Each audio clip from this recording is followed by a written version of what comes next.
Hi darlings, good evening. నాకు తెలుసు ఇప్పుడందరూ కూడా election result and exit polls మీద మంచి ఇంట్రెస్టింగ్గా ఉంటారని. బట్ కాకపోతే ఒక చిన్న విషయం మీతో షేర్ చేసుకుందాం అని చెప్పేసి ఇలా రావడం జరిగింది. I just watched BNB Bujji cross Bhairava the animated series of కల్కి 2898 ఏడి. మీరు టైటిల్ చూసి కన్ఫ్యూజ్ అయ్యి ఉండొచ్చు, వీడెవడరా కల్కి 2896 ఏడి అని చెప్పని పెట్టాడు, 98 ఏడి కదా అని చెప్పనేసి. లేదు లేదు బాస్, ఈ యానిమేటెడ్ సిరీస్ జరిగేది 2896 ఏడి. అంటే మన మూవీ జరిగేటటువంటి టైం లైన్కి 2 years ముందనమాట. అసలు ఈ బుజ్జి ఎవరు, ఈ కల్కి ఎవరు, ఈ వరల్డ్ ఎలా ఉండబోతుంది, ఇవన్నీ కూడా ఇందులో చాలా క్లియర్ కట్గా చూపించడం, వాళ్ళ పరిచయం ఇవన్నీ కూడా చూపించడం జరిగింది. దీని గురించి నేను 6 పాయింట్స్ చెప్పేసి సెలవు తీసుకుంటాను. ఫస్ట్ పాయింట్ వచ్చేసి వరల్డ్ బిల్డింగ్. అసలు మన ఫ్యూచర్లో ఒక 2896 ఏడి అనేటటువంటి ఇయర్లో కాశీ అనే నగరం, మనందరికీ తెలుసు, వారణాసి అందరం వెళ్ళొస్తూ ఉంటాం. ఆ కాశీ నగరం ఎలా ఉంటుంది, అక్కడ ఎలాంటి మనుషులు జీవిస్తారు, వాళ్ళ పనులు ఎలా ఉంటాయి, వాళ్ళ ఆహారం కోసం ఎంత కష్టపడాలి, వాళ్ళు వాడేటటువంటి వస్తువులు, వాహనాలు, అలాగే వాళ్ళు ఉండేటటువంటి ఇళ్ళు, ఇట్లాంటి వాటన్నింటి మీద కూడా ఫుల్ క్లారిటీతోటి ఒక మంచి విజన్ పెట్టుకుని దానికి తగ్గట్టుగా శ్రమపడి చేశారు. ఇది నాకు నిజంగా చెప్తున్నాను, ఇది ఈ రేంజ్లో ఉంది అంటే డెఫినెట్గా మూవీ విల్ రాక్. నేను ఇన్స్టాగ్రామ్లో ఒక రీల్ ఏదో చూశాను, థియేటర్లో ప్లే చేశారు ఈ సిరీస్ అనేది మనకి ముంబై, న్యూఢిల్లీలో. అక్కడ ఆ ఆడియన్స్ ఫుల్ విజిల్స్, గోలగోలగా ఉంది. నేను కింద కామెంట్ కూడా పెట్టా, ఈ సిరీసే ఈ రేంజ్లో ఉంది అంటే యానిమేటెడ్ మూవీ వస్తే థియేటర్లు తగలబడిపోతాయి అని చెప్పాను. డెఫినెట్గా అలాగే ఉంది. అండ్ తర్వాత రెండో పాయింట్ వచ్చేసి ఒరిజినల్ వాయిసెస్. యానిమేటెడ్ వాయిసెస్ అని చెప్పనేసి అంటే మనకి అందరికీ బాగా తెలుసు. అండ్ కాకపోతే ఏంటంటే ఇప్పుడు బాహుబలి యానిమేటెడ్ సిరీస్ అనేది వచ్చింది, బట్ అందులో ప్రభాస్ క్యారెక్టర్గా ప్రభాస్ డబ్బింగ్ చెప్పలేదు. నేను మైనస్ అని చెప్పట్లేదు, బట్ ఇన్ఫర్మేషన్ కోసం చెప్తున్నాను. బట్ ఈ కల్కి 2896 ఏడి యానిమేటెడ్ సిరీస్ ఏదైతే ఉందో అందులో ప్రభాస్ గారి క్యారెక్టర్కి ప్రభాస్ గారే మన డార్లింగే డబ్బింగ్ చెప్పడం జరిగింది. బుజ్జి క్యారెక్టర్కి కీర్తి సురేషే డబ్బింగ్ చెప్పడం జరిగింది. అండ్ హౌస్ ఓనర్ క్యారెక్టర్ ఒకటి ఉంది, మన మేమ్ గాడ్ బ్రహ్మానందం గారు చేశారు, ఆయనే డబ్బింగ్ చెప్పడం జరిగింది. సో ఇట్లా ఒక ఊహించినటువంటి ఒక కొత్త ప్రపంచంలోకి తీసుకెళ్ళిపోయారు మనం. అది మైండ్ బ్లోయింగ్ అనమాట. థర్డ్ పాయింట్ వచ్చేసి వింటేజ్ ప్రభాస్. నిజంగా చెప్తున్నాను, ఈ రాధేశ్యామ్, సాహో, బాహుబలి తర్వాత నుంచి మనం ప్రభాస్ని ఇంకో రేంజ్లో చూసాం. బట్ దానికంటే ముందు మన Darling, Mister Perfect, Eeshwar, Rebel, Mirchi, ఈ ప్రభాస్ వేరు. మిర్చిలో డైలాగ్ ఉంటుంది కదా, మీరు చూస్తున్న ప్రభాస్ వేరు, ఒకప్పుడు ప్రభాస్ వేరు, ఆయన స్టైలే వేరు. సో ఆ ప్రభాస్ని తీసుకొచ్చారు. మొత్తం కాస్ట్యూమ్ స్టోరీ అంతా కూడా ఫ్యూచర్లో నడుస్తున్నప్పటికీ కూడా ఆయన ఏమాత్రం తగ్గలేదు.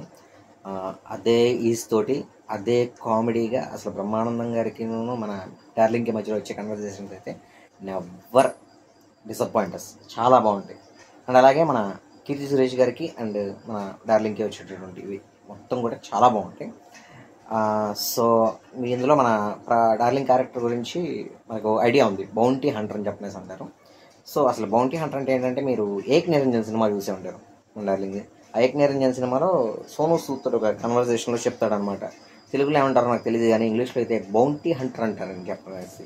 సో ఆ బౌంటీ హంటర్ అనమాట అంటే ఫ్యూచర్లో మనకి ఎవరన్నా మిస్ అయిపోయినా, ఎవరి మీద కేసులు ఉన్నా, ఏదన్నా వస్తువు తప్పిపోయినా దాని గురించి ఇదిగో ఇది తీసుకొస్తే ఎంత మనీ అని చెప్పనేసి ఉంటుంది అనమాట. ఫ్యూచర్లో వాళ్ళు మనీని కూడా ఎట్లాగంటే మనకి ఇప్పుడు స్కాన్ చేస్తే మనీ ఎలా అయితే వెళ్ళిపోతున్నాయో, ఇప్పుడు క్రెడిట్ కార్డు, వైఫై కార్డ్ని జస్ట్ మిషన్ కానిస్తే ఎట్లయితే డబ్బులు ఆవిరైపోతున్నాయో, వాళ్ళు ఫ్యూచర్లో యూనిట్స్తో పిలుస్తున్నారు, దాన్ని మనీని యూనిట్స్తో పిలుస్తున్నారు. అండ్ వాళ్ళ చేతికి ఒక షీల్డ్ లాంటిది ఉంటుంది, దీనిలో వీళ్ళ బయోడేటా, నేమ్స్, డీటెయిల్స్ అండ్ నాకు తెలిసి బ్యాంక్ అకౌంట్ కూడా ఉంటుంది అనుకుంటా.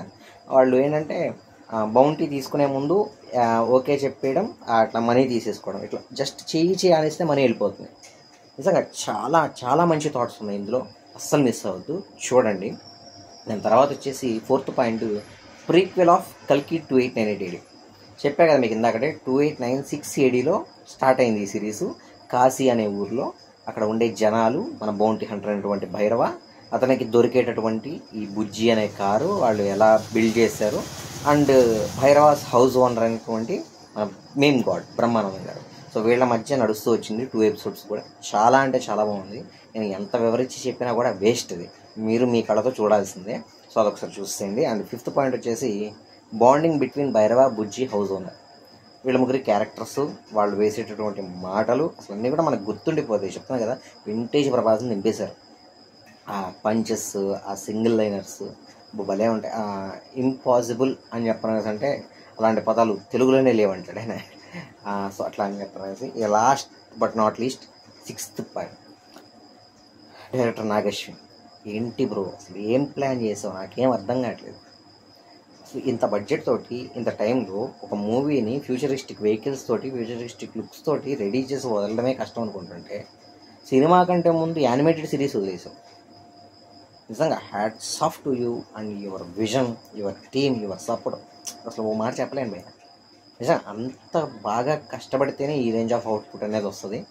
సో డెఫినెట్లీ ఈ యానిమేటెడ్ సిరీస్ని మనకి నార్త్లో ఇక్కడ సంథింగ్ థియేటర్స్లో వేశారు. అవి నేను ఇన్స్టాగ్రామ్లో రీల్స్ అవి చూశాను. దానిలో అసలు మన డార్లింగ్ ఎంట్రీ అప్పుడు కానీ లేకపోతే పంచెస్కి కానీ విజిల్స్, కేకలు, గోల గోల అయిపోయింది నాతో. ఇంకెంత ఒక కామెంట్ కూడా పెట్టాను, యానిమేటెడ్ సిరీస్కి ఇలా అయిపోతున్నారంటే రేపు మూవీ వస్తే ఖచ్చితంగా థియేటర్లు తగలబడిపోతాయి అని చెప్పనేసి.